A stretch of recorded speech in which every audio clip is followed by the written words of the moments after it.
Yep, my shop is flooded, but at least I have a warm, dry Microjig, maker of the gripper. Work safer, work smarter. I probably wouldn't normally start by building the top to the table, but we're expecting a ton of rain in a couple of days, so I've got a short window of opportunity to work in my outside space. I really want to get this 3/4 inch plywood broken down now because it's so bulky, it's very difficult for me to work with it inside the shop.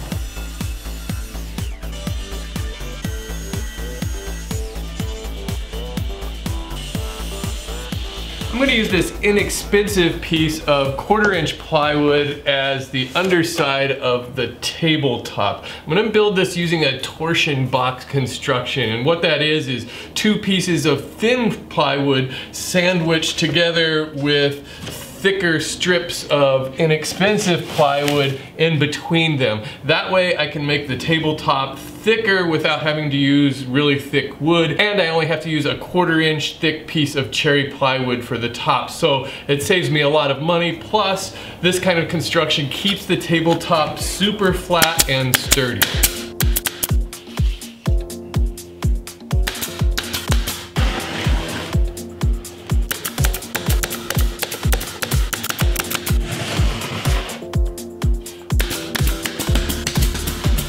This is my top surface, a thin piece of cherry plywood. I don't want to tack this one down and leave holes in the top of the table, so I've cut it oversized so that there's some overlap on all sides. I'll clean that up once it's dry.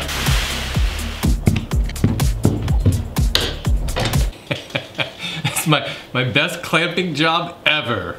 I'm gonna make the legs by gluing these 2x4s into pairs. These are premium Douglas fir 2x4s that I picked up at a lumber yard rather than the home center. They're properly dried and they've got a real straight grain, so they'll be a lot easier to work with and they won't warp. Laminating 2x4s together is actually cheaper than buying 4x4 posts. Wow, the wind is picking up. I gotta work fast. I think the storm is on its way.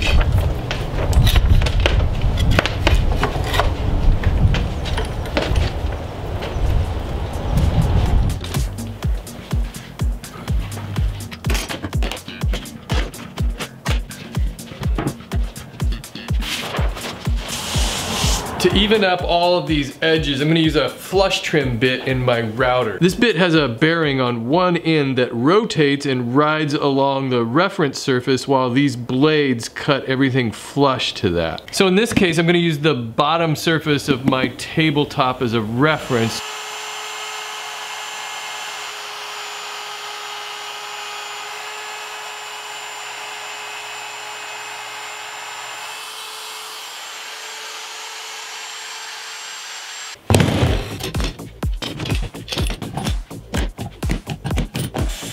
Now I can square up the legs and cut them to their lengths. Well, it's been Stormageddon all weekend long.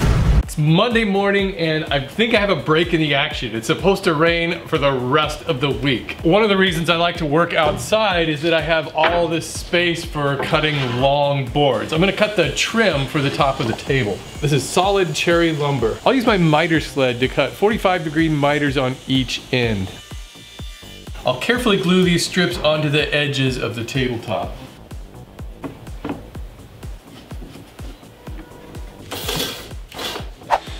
I'm using this Microjig tapering jig to taper all 4 sides of each leg.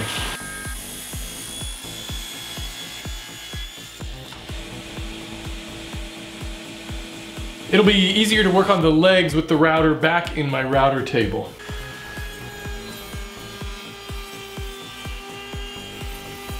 I'm using solid cherry lumber for the skirts. I'll round over one edge on each of them. The only other decorative touch I'm gonna add is a small cove on each of the skirts. I'm adding a slight chamfer on the bottom of each leg. This will help prevent them from splintering.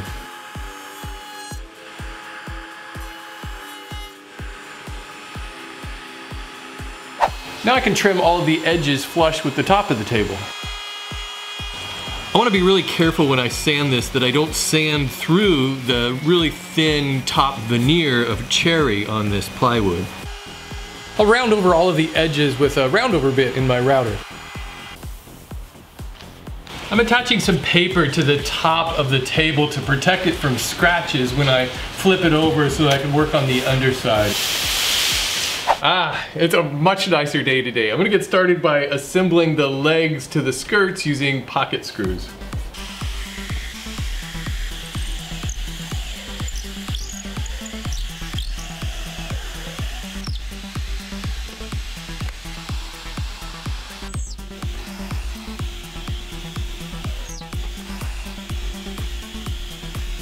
I'm gonna use this little jig to make the pocket holes for the legs.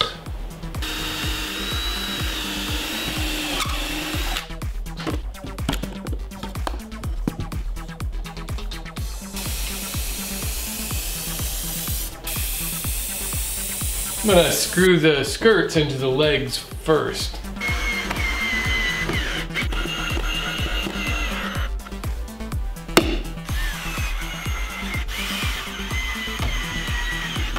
Now with this assembly all together, I could just center it on the underside of the tabletop and screw it down.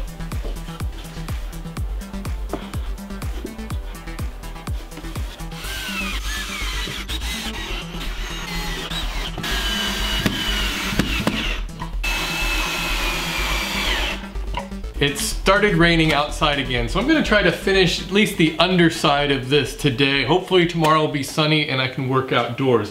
I'm gonna use an HVLP sprayer for lacquer. This is the first time I've used this on a project, so I think it'll go a lot easier than using brushing lacquer or polyurethane.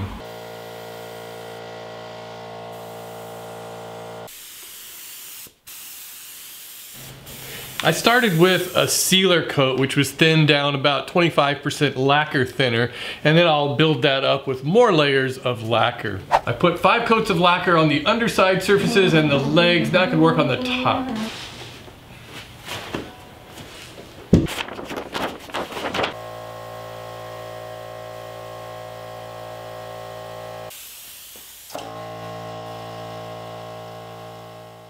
I want to thank Away, who helped sponsor this week's episode. When I introduced you to Away luggage a couple of months ago, I told you about its unique features, how all 4 wheels turn smoothly and how it has 2 USB ports so you can charge up your stuff when you aren't near an electrical outlet.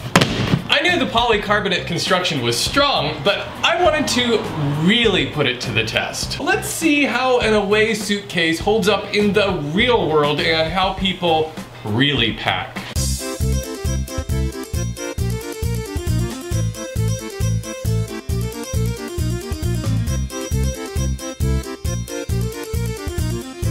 So if you could sum up your Away luggage in 1 sentence, what would you say? Probably, it's got enough space inside to hold itself. Away comes with a lifetime warranty, free shipping, and a 100-day risk-free trial period. Plus, Away is offering a $20 discount to viewers of Woodworking for Mere Mortals. Just go to awaytravel.com/woodworking and enter the promo code woodworking at checkout. Hey, I hope you enjoyed this week's project. If you'd like to make your own contemporary dining table, check down in the description for a free set of plans. I'd also like to remind you to follow me over on Instagram for updates throughout the week on my projects, and check out the Woodworking for Mere Mortals Facebook page. And of course, if this is your first time here, welcome. I post new woodworking videos every Friday on this channel, and I'd love to have you subscribed. And don't forget to check out my sister channel, Home and Garden for Mere Mortals, for lots more projects and tips for around the house. Thanks for watching, everybody. I'll see you next week.